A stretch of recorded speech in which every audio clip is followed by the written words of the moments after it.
Kulağım. Ал ата әжелеріңізді өрімдерін жасайды екенсіз. Есіміңіз кім болады, таныстырып өтсеңіз?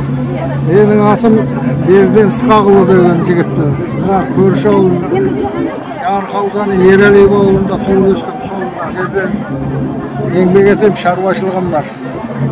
Мал шаруашылығымен айналысамыз. Бала кезімнен атқа құмар болдым, жылқы бақтым одан кейін. Сонан осыған көңілім кетіп осындаймен айналыса бастадым. Олақтал қалай.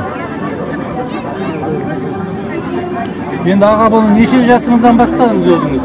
Өрімді өруді. Неше өрімнен бастадыңыз?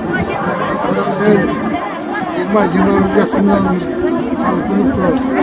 ең өрімдерін тауып, қарқатып, содан өріп, қолым жаттықтырып. Алғашқыда 8-10 өрімде өрдім. Содан кейін бір өрім десең, жақсылап қалаға кірсе, қалған өрімді қарап отырып шығара беруге болады. Біреу маған бұлай өресің деп үйреткен жоқ. Жағымнандайды сөгіп, тарқатып, содан үйрендім. 19-20 жасымнан бастап айналысам осымен. Алдыңызда тұрған қамшыңыз тұр, бұл неше өрім? Бұл 10 өрім. 10 өрім. Толығы сол Шырғай сап мынау, Шырғай. Ақтаудың тауынан алынған Шырғай деген. Ақтау совхозынан алдырғаннан Шырғайды. Ал мына тобылғыларды қазір Алматыдан алдырып жүр. Алатаудың тобылғылары. Үзеңгілер туралы айтып жіберсеңіз. Бұл үзеңгілер 18 ғасырдағы Жиенбек деген ақсақал болған ертеді. Ол кісінің қазір балалар бар, соның 4-ші атасының үзеңгісі күміс жаратылған.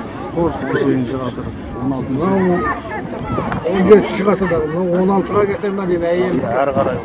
Ертеректе әйел балаларының үзеңгісі бір жайлаудан, даладан, жердің астан тауып алдық бұл, осы жақында. Ал аға өзіңіз шәкіртіңіз бар ма осы? Шәкіртімлеріне көп болсыңыз. Менің атым Ғабдолла Қаршыға Жалынұлы. Ералиев ауылынан келгем. Мынау мен өзім өргенім. Кішкентай жасымнан бастап. Мынау 10 өрім. Мынау 15 өрім. Мынау 14 өрім. Мынау 14 өрім.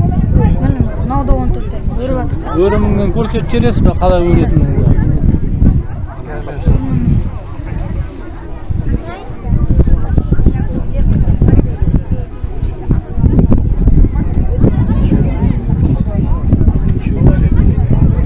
Неше өрімге дейін білесің? Мен ба? 3-тен бастап 41 өрімге дейін. Ай, молодец. Жарайсың. Ұстазың үйретті ме алғашқы бетте? Ағамыз? Алғашқыда аға болса кісі үйретті. Ұстаз. Енді сіздегі аға тілейтіңіз сәттілік. Бұл аяғыңыз бет көрмесін, шәкірттеріңіз көбейе берсін. Осындай істе халықтың арасында насихаттай беріңіз. Тек қана жақсылық деймін, бейбітшілік осындай үлкен іс-шараларда кездесейік, заттарыңыз көрмелерде тұрсын.